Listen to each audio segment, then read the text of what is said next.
મોદી આજથી 2 દિવસ ગુજરાત પ્રવાસે છે। જીએમડીસી ગ્રાઉન્ડ પર પીએમ મોદી જનસભાને પણ સંબોધશે।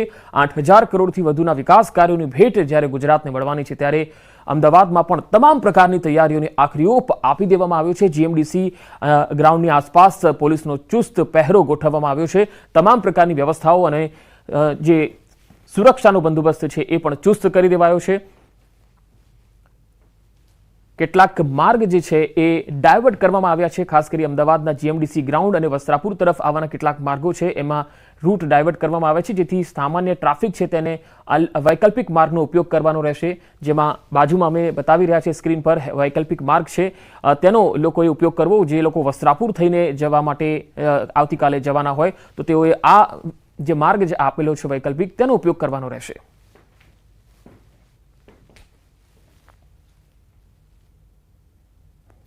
તો અમદાવાદીઓ અને ગાંધીનગર વાસીઓ માટે સારા સમાચાર। ગાંધીનગર અને અમદાવાદ વચ્ચે મેટ્રોના ફેઝ 2 ની શરૂઆત થશે। પીએમ મોદીના હસ્તે મેટ્રો રેલના બીજા તબક્કાના રૂટનો 16 સપ્ટેમ્બરે સેક્ટર 1 થી શુભારંભ કરવામાં આવશે।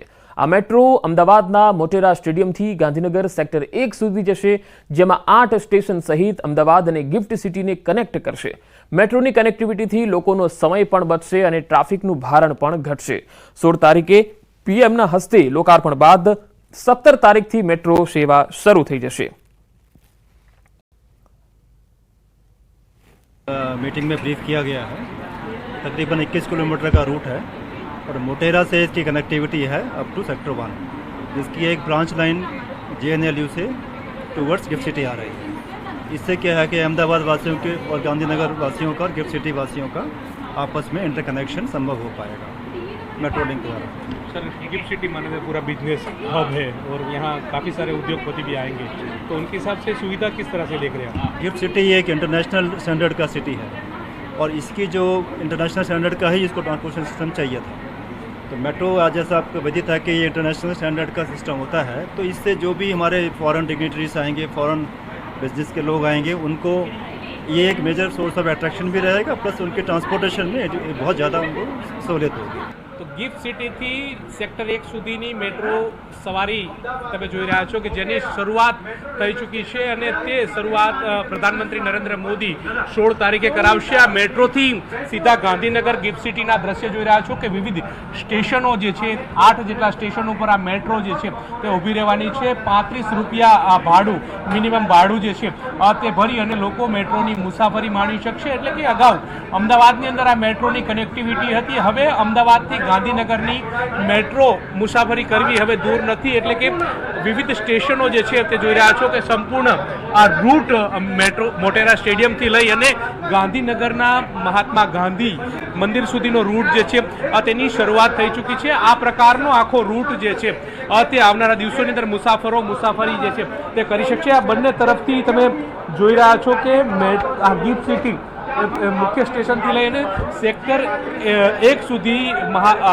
પ્રધાનમંત્રી નરેન્દ્ર મોદી જે છે તે મુસાફરી કરાવશે અને મુસાફરી ત્યારબાદ આ મેટ્રો સ્ટેન્ડ જે છે તેની સુવિધા લોકો સુધી મળશે। અત્યારે હાલ તમે આ મેટ્રોના વિવિધ સ્ટેશનોની રૂપરેખા તમે જોઈ રહ્યા છો કે આ પ્રકારના સ્ટેશનો છે। સેક્ટર 1નું સ્ટેશન છે, ઇન્ફોસિટી છે, ધોળાકુવા છે, રાંદેસર છે, રાયસણ છે, JNLU છે, મોટેરા સ્ટેડિયમ છે। એ જ રીતે ગિફ્ટ સિટીથી આ શરૂઆત થઈ છે, જે પીડીપીયુ બાદ JNLU, રાયસણ, રાંદેસણ, ધોળાકુવા, ઇન્ફોસિટી અને સેક્ટર 1 સુધીની મુસાફરી જે છે તે આવનારા દિવસોની મળશે ને નાગરિકોને હવે અમદાવાદથી ગાંધીનગરનું અંતર કે ગાંધીનગરનું અંતર કાપવું હોય તો જૂજ મિનિટોની અંદર કાપી શકશે। ટ્રાફિકનું ભારણ પણ નહીં રહે અને સીધી સુવિધા જે છે તે નાગરિકોને મુહૈયા થશે। કેમેરામેન હિરેન શાહ સાથે ગૌતમ શ્રીમાળી, ન્યૂઝ 18 ગુજરાતી, ગાંધીનગર। તો અમદાવાદ શહેરને વધુ એક મોટી ભેટ મળવા જઈ રહી છે। શહેરની રોનકમાં વધુ વધારો કરવા માટે આઇકોનિક રોડ બનાવવામાં આવશે। અંદાજિત 350 કરોડના ખર્ચે 7 ઝોનમાં એક આઇકોનિક રોડ બનાવવામાં આવશે।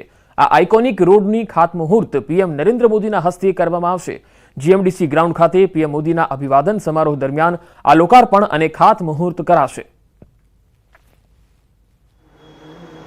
દેશના માનનીય વડાપ્રધાન આદરણીય નરેન્દ્રભાઈ મોદી સાહેબ ત્રીજી વાર વડાપ્રધાન બન્યા બાદ જ્યારે ગુજરાતમાં અને અમદાવાદમાં આવી રહ્યા છે ત્યારે આ મહાનગરને અનેક આપણે વાત કરીએ કે 7 જેટલા જે વિવિધ રોડો છે, આઇકોનિક રોડો છે, એની ભેટ સોગાદ આપવાના છે. 400 કરોડ જેટલી કિંમતના જે આ રોડો બનવા જઈ રહ્યા છે. પ્રધાનમંત્રી નરેન્દ્ર મોદી ગુજરાતની મુલાકાત પહેલા આજ વહીવટીતંત્રની તડામાર તૈયારીઓને છે આખરી ઓપ અહીં આપવામાં આવી રહ્યો છે. પ્રધાનમંત્રી તરીકે નરેન્દ્ર મોદી ત્રીજો કાર્યકાળ કરી રહ્યા છે ત્યારે તેમની પહેલી આ ગુજરાત મુલાકાત છે તે યાદગાર બને તેને લઈને ભારતીય જનતા પાર્ટી અને ગુજરાત સરકાર દ્વારા પણ વિશેષ કાર્યક્રમો છે તે આયોજિત કરવામાં આવે છે. ત્યારે અમદાવાદ મહાનગરપાલિકા દ્વારા પણ અલગ વિકાસ કામો છે તે નરેન્દ્ર મોદીના હસ્તે તેનું લોકાર્પણ અને ખાતમુહૂર્ત થાય તે પ્રકારનું આયોજન કરાયું છે. ખાસ કરીને 7 આઇકોનિક રોડ જે બનવા જઈ રહ્યા છે 350 કરોડના ખર્ચે તેના ખાતમુહૂર્ત છે પ્રધાનમંત્રી નરેન્દ્ર મોદી છે અહીં કરશે. એટલે કહી શકાય કે અમદાવાદીઓને વધુ એક વિકાસલક્ષી ભેટ છે એ પ્રધાનમંત્રી નરેન્દ્ર મોદીના હાથે અહીં આપવામાં આવશે. ખાસ કરીને 15મી તારીખે તેઓ અહીં પહોંચવાના છે. 16મી અને 17મીએ સવારે ગુણસર માટે અમદાવાદ એરપોર્ટથી તેઓ રવાના થશે. પરંતુ ચોક્કસ અલગ અલગ જે કાર્યક્રમો છે પ્રધાનમંત્રી નરેન્દ્ર મોદીમાં તેની અંદર અનેક વિકાસલક્ષી જે કામો છે તેના ખાતમુહૂર્ત અને જે લોકાર્પણો છે એ નરેન્દ્ર મોદીના હસ્તે અહીં કરવામાં આવશે. કેમેરામેન અમિત શર્મા સાથે પ્રણવ પટેલ, ન્યૂઝ 18 અમદાવાદ. વડાપ્રધાન નરેન્દ્ર મોદી ગુજરાતના પ્રવાસે આવી રહ્યા છે. આગામી 15 થી 17 સપ્ટેમ્બર દરમિયાન પીએમ મોદી ગુજરાત પ્રવાસે છે ત્યારે વડાપ્રધાનના આગમનને લઈ તૈયારીઓ પૂરજોશમાં ચાલી રહી છે. પીએમ મોદી 16 તારીખે અમદાવાદના જીએમડીસી ગ્રાઉન્ડ ખાતે સભાને સંબોધશે. 1 લાખ લોકો બેસી શકે તેવો વોટરપ્રૂફ જર્મન ડોમ તૈયાર કરાયો છે. પોલીસ દ્વારા સુરક્ષા વ્યવસ્થાની તમામ તૈયારીઓ પણ ચાલી રહી છે. ક્લસ્ટરમાં કુલ 16 બ્લોક તૈયાર કરવામાં આવ્યા છે. રાજ્યના વિવિધ શહેરોમાંથી લોકો આવવાના હોવાથી 4 અલગ ક્લસ્ટર પણ બનાવવામાં આવ્યા છે. મહાનગરની અંદર 7 રોડો, કેશવબાગથી પકવાન સર્કલ હોય, આશ્રમ રોડ હોય, જે અમદાવાદની હેરિટેજ ઓળખ છે, અમદાવાદનું આપણે વાત કરીએ કે વર્લ્ડ કક્ષાએ એક નામ છે, તે પ્રકારના રોડો નિર્માણ ખાતે.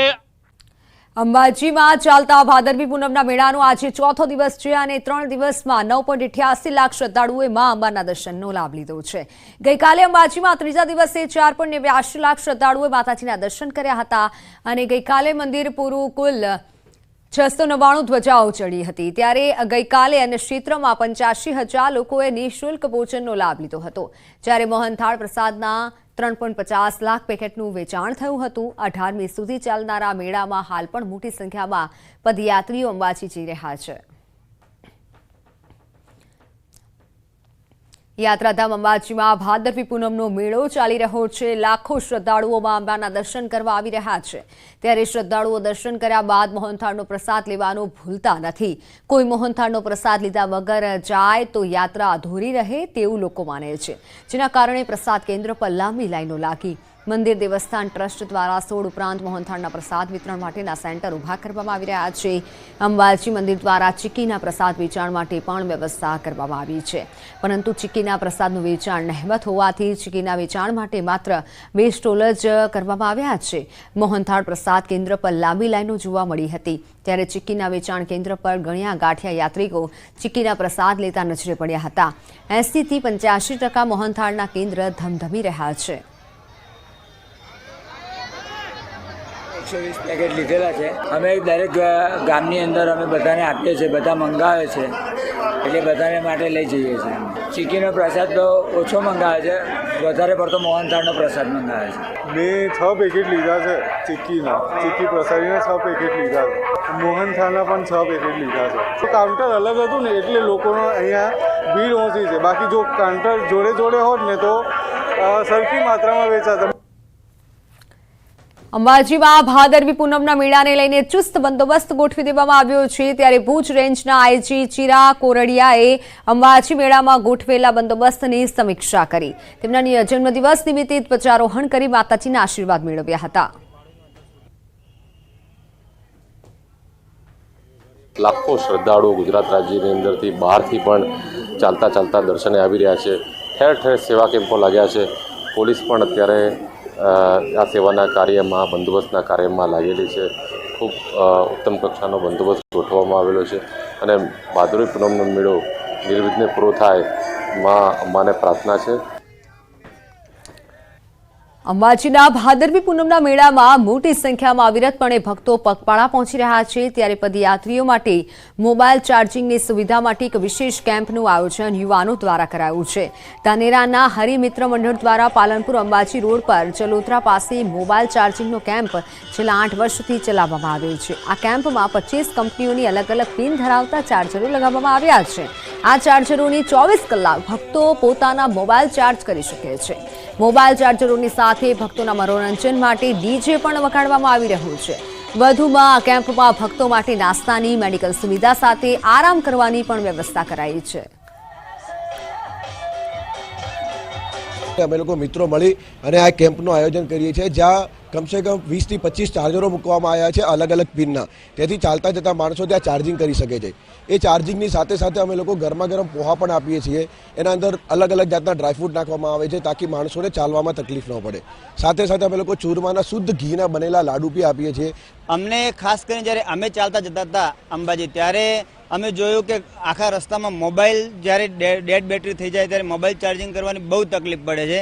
એટલે અમે અહીંયા આગળ આ રીતનું આયોજન કર્યું છે કે જેથી જે માણસો પદયાત્રીઓ મા અંબાના ભક્તો આવે છે તો એમને મોબાઈલ ચાર્જિંગની સાથે આરામ પણ મળી રહે. કે ચાર્જિંગની સુવિધા એના અંદર 25 જેટલા અલગ અલગ ચાર્જર, જે દરેક મોબાઈલ જે પોતાની રીતે અલગ અલગ લઈને આવતા હોય છે, દરેક માટે મોબાઈલ સરસ રીતે પ્રોવાઈડ થઈ જાય અને દરેકને ચાર્જિંગ પ્રોવાઈડ થાય એ માટે સંપૂર્ણ પ્રયાસ કરીએ છીએ. અને આજ સુધી છેલ્લા 8 વર્ષની અંદર એક સરસ સરાહનીય પ્રયાસ રહ્યો છે અમારો કે એક પણ મોબાઈલ કોઈ ખોટી રીતે ગુમ પણ નથી થયો અને સંપૂર્ણ સેફટી સાથે અમે કામ કરીએ છીએ.